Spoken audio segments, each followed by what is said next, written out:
Hi, welcome. In this video, I'm out here once again with Maya, out into the focusing on the street walk here.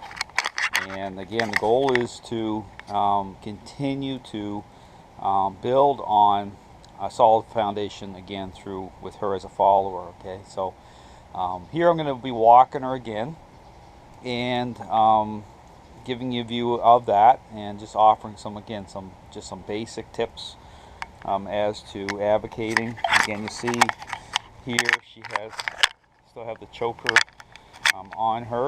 Okay, so using that again, it's up high in her neck.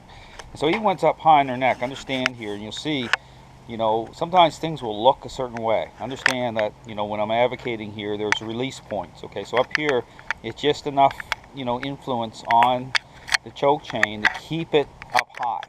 Okay, because again, as it slips down on her neck down to where the flat collar is right now, she can start to push against it.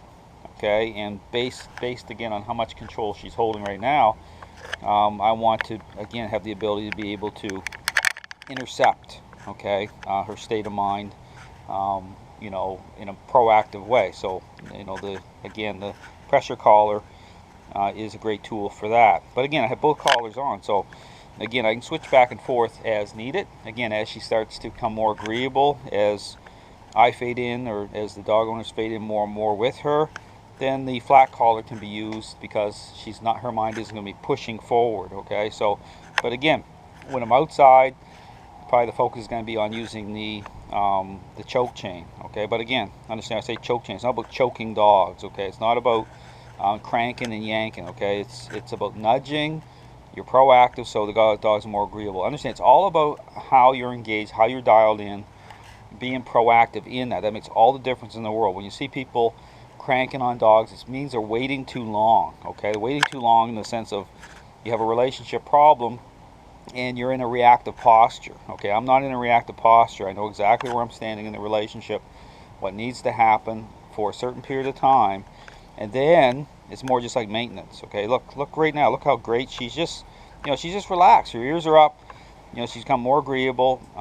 She's getting, the stress loads are coming off of her, so it's de-stressing her, and she's coming into her own, okay, the right way. So here, this is just about harmony in relationships. So again, I'm gonna start moving here with her. Notice I keep the leash nice and short.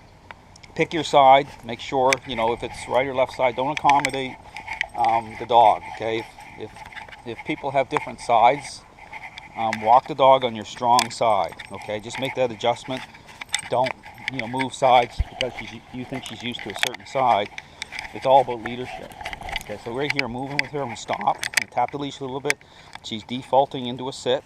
Okay, now even when she's in a sit like this, I'm still tapping a little bit if her head swivels out. Okay, so right here, see right there, a little tap, just a little nudge, comes back in. Getting it better as days go by here. She gets more and more agreeable. Notice here, I'm just tapping a little bit as I'm moving. I'm sensing kind of like the mind rolling forward, right? You don't want to get into that resistance level. Okay, so right here, I'm nudging a little bit to communicate with her the same messaging that she needs to stay right at my side and float. Okay, she needs to pace me, not her pace. Okay, she needs to pace me. There's a dog coming up here. You can see it on the video. Now I'm paying attention to her, and as we're walking, here's a good example. As they're walking towards that dog, I'm paying attention to if she's fixating already. If she is, then watch this. If I think she is, then I'll turn this way, at a little bit of an offset angle. See that? In that way, right, I can better reveal her state of mind. It lets me get a better picture as to what she's doing temporarily. And once I tap a little bit, and once I feel like she's got the point, okay, then I start to move forward again. Right now, I'm starting to move forward again. So just like making those little adjustments. So just kind of like that little offset angle. When now if someone or another dog's coming straight towards me, I'll make a decision based on where I'm at in the relationship, whether I need to move to the other side of the street, but not out of weakness. Understand, everything's out of leadership. So I'm always in control. If I'm doing something, it's always so I can gain more advantage. Okay, so right here, same thing, slow her down. Put her into the sit. Here's the thing too, if you have a dog that's really pushing hard and really, trying to move forward hard, that's when you go back into a one-step type of a interaction. Like right here, for example, I'd stop, one step, see that, back into the sit right away. I'm gonna put her back, one step, right? Not that she needs this necessarily, I'm just showing how this is done. Same thing, one step to one step back. See that? So another little tip here too is if you're moving with the dog and you feel like things are kind of really unraveling, stop. Okay, go to one step. Just take your time, because if you walk and move too fast, it's gonna all come. It's all gonna unravel anyway, because movement becomes a problem, because the dog starts to almost like card count people. Like they're like saying, "Sure, I'll start moving faster. I'm gonna get even more fulfillment that way," because what happens is everything becomes upside down. Okay, same thing. Moving forward here, stopping, just taking one step. She's back into a nice sit. I'm gonna do a down here with her. Down. She goes in a nice down. Great. Very happy with that. Nice to see that, nice and prone. My hand's still on her, just kind of asserting a little bit. So if I feel that she's trying to get up from it right here, I'm tapping the leash a little bit too, just so I don't want her sniffing. Now I'll bring her up. Sit. See that? Her legs move. That was excellent. So really, really good. So this is all about just where the mind's traveling, okay? This is not about distance. It should never be about distance.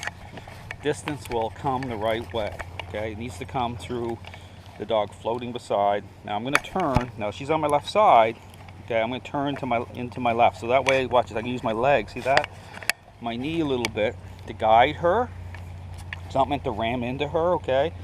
It is influence, but it's meant to move her the other way, but with me always kind of being consistent that way in control. So I'm using my whole body.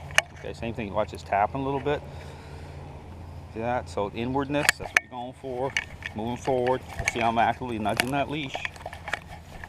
So I'm dialed in. So if you get to a certain proactive level, here's what should be happening. If you're really, really proactive and you're dialed in, you should be nudging that leash at such a little bit of level that people shouldn't be able to pick out that you're cranking and yanking at all. Okay, you're just tapping it, nudging it, and so therefore it's more effective.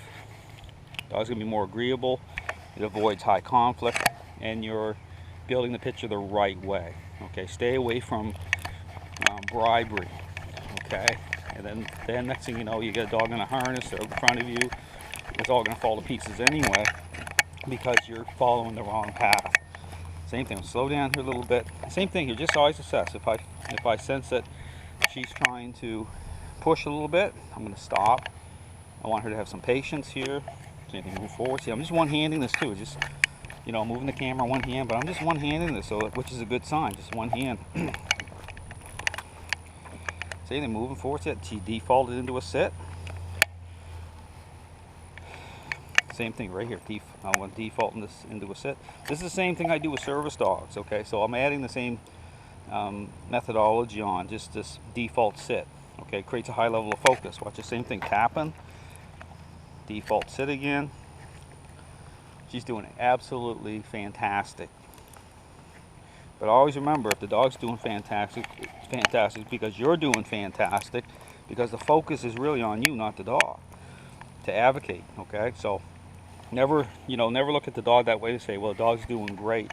I say, well, it's a team approach.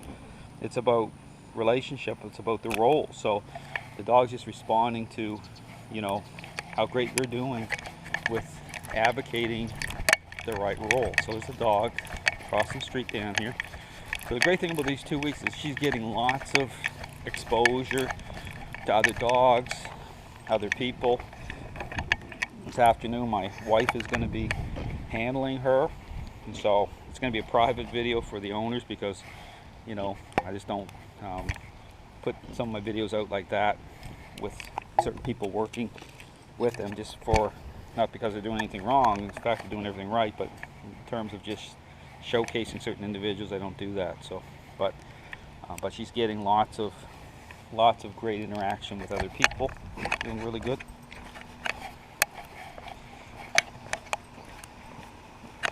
Same thing right here. See, I'm just kind of like, whenever you have the leash and the collar, you know, you're always sensing how much of a, you know, how much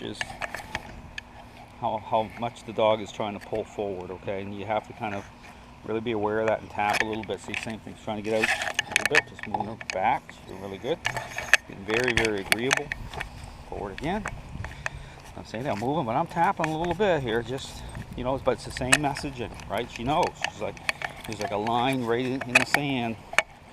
Dog should never get ahead of the toes, your toes, okay? I always advocate this way, right? In the kind of imaginary box area right beside you.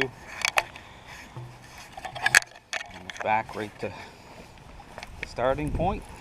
Beautiful day today. It's cloudy, it's wind, it's a little bit of a breeze, so it's not hot. Perfect weather for a nice outside walk. Yeah, put her back to sit. Really good. Tap a little bit. No matter what's going on, even if there's leaves blowing. See, I'm just nudging a little bit. The wind blowing, just a little bit of a tap, just saying, hey, you know what? Don't have to be concerned about anything. You just relax. So you're just taking stress off of her. This is where dogs with loud noise, there could be things going in the air, birds, everything. They start to get very fixated. So here you just give them a little bit of a nudge, just to tell them, hey, you know, you don't have to get concerned about anything here. I'm taking care of things. You can relax. So anyway, she's doing excellent. That was a great walk. You know, providing some really good tips there for people. So again, just, you know, really consider, you know, when you're advocating, it's all about right relationship. You know, building off of that through, again, a interaction-based approach. So again, she's doing absolutely great.